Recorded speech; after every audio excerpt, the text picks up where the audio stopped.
சுவாமி சரணம் ஐயப்ப சரணம். சபரிமலைக்கு மாலை அணிபவரின் கவனத்திற்கு.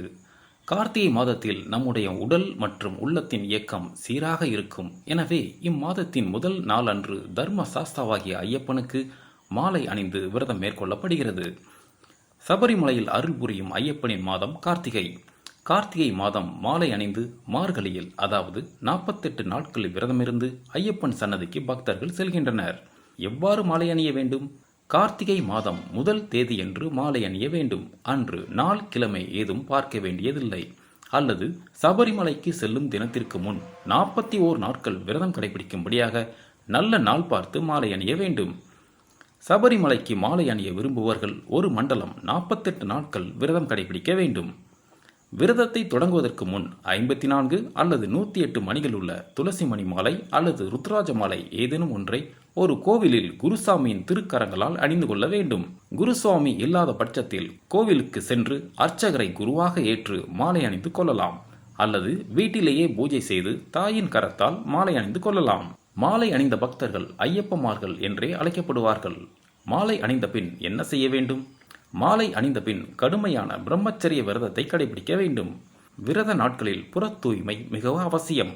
அதனால் தினமும் காலையிலும் மாலையிலும் குளிர்ந்த நீரில் நீராடி ஐயப்பனை தொழுது ஐயப்பன் பாடல்களை பாடலாம். நாள்தோறும் ஆலய வழிபாடு செய்ய வேண்டும். காலை மாலை என இரு வேளைகளிலும் நீராடி பஜனை வழிபாடு செய்ய வேண்டும். ஐயப்பனை நினைத்து விரதத்தை மேற்கொண்டால் சகல துன்பங்களையும் நீக்கி நம்மை காத்தருள்வார். ஐயப்ப பக்தர்களின் கவனத்திற்கு. மாலை அணிந்த பின் சந்திக்கும் ஆண்களை ஐயப்பா என்றும், பெண்களை மாளிகைபுரம் என்றும், சிறுவர்களை மணிகண்டன் என்றும், சிறுமிகளை கொச்சி என்றும் அழைக்க வேண்டும். மலைக்கு யாத்திரை புறப்பட சில நாட்களுக்கு முன்னர் விரிவான முறையில் பஜனை, கூட்டு வழிபாடு, பூஜை முதலியன நடத்தி எல்லோருக்கும் பிரசாதம் வழங்கி உணவளிக்க வேண்டும். இருமுடி கட்டும் பூஜையை குருசாமி வீட்டிலோ கோவிலிலோ நடத்தலாம். கணபதியை பிரார்த்தித்து பெற்றோரை வணங்கி ஐயப்பன் நாமத்தை சொல்லிக்கொண்டே கட்டு நிறைக்க வேண்டும். யாத்திரை புறப்படும் போது இருமுடியை தலையில் தாங்கி வீட்டு வாசலில் ஐயப்பனை பிரார்த்தித்து கொண்டு தேங்காய் உடைத்துவிட்டு சரணம் சொல்லி போய் வருகிறேன் என எதுவும் கூறாது திரும்பி பார்க்காது செல்ல வேண்டும். யாத்திரை புறப்பட்டதில் இருந்து கன்னி சாமிமார்கள் இருமுடியை தாமாக ஏற்றிக்கொள்ளவோ இறக்கவோ கூடாது. குருசாமியின் கைகளாலோ அல்லது பழமலை சாமியின் கைகளாலோ கொண்டுதான் அதை செய்ய வேண்டும். விரத காலத்தில் மாலை போட்ட சாமிமார்களின் வீடுகளைத் தவிர வேறெந்த வீட்டிலும் ஐயப்பன்மார்கள் உணவருந்தக்கூடாது. மாலை போட்ட சாமிமார்கள், அதிலும் கன்னி சாமிமார்கள் மிகவும் கண்டிப்பாக பெருவழி பாதையில் தான் செல்ல வேண்டும். ஒரு ஐயப்ப பக்தர் மாலை அணிந்ததிலிருந்து அவர் கோவிலுக்கு சென்று திரும்பும் வரை வீட்டு வாசலில் தினமும் விளக்கேற்ற வேண்டும். அந்த விளக்கு குறைந்தபட்சம் 2 மணி நேரமாவது எரிய வேண்டும். பக்தர் கோவிலுக்கு சென்ற பிறகும் வீட்டில் உள்ளவர்கள் அந்த விளக்கை தினமும் ஏற்ற வேண்டும். கோவிலுக்கு சென்ற பக்தருக்கு அந்த ஜோதி வழிகாட்டுவதாக ஐதீகம்.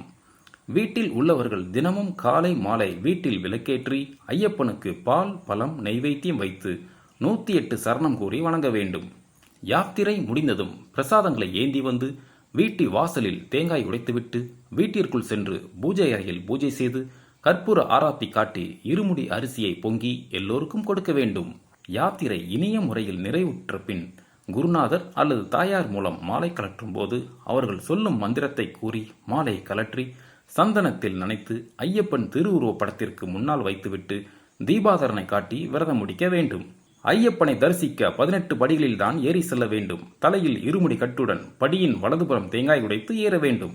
பக்தர் திரும்பி வந்தவுடன் ஜோதி ஏற்றிய இடத்தில் அருகில் தேங்காய் உடைத்து சுவாமியே சரணமையப்பா என முழங்க வேண்டும். அதன் பிறகே வீட்டிற்குள் செல்ல வேண்டும். சுவாமியே சரணமையப்பா, சுவாமி சரணம் ஐயப்ப சரணம்.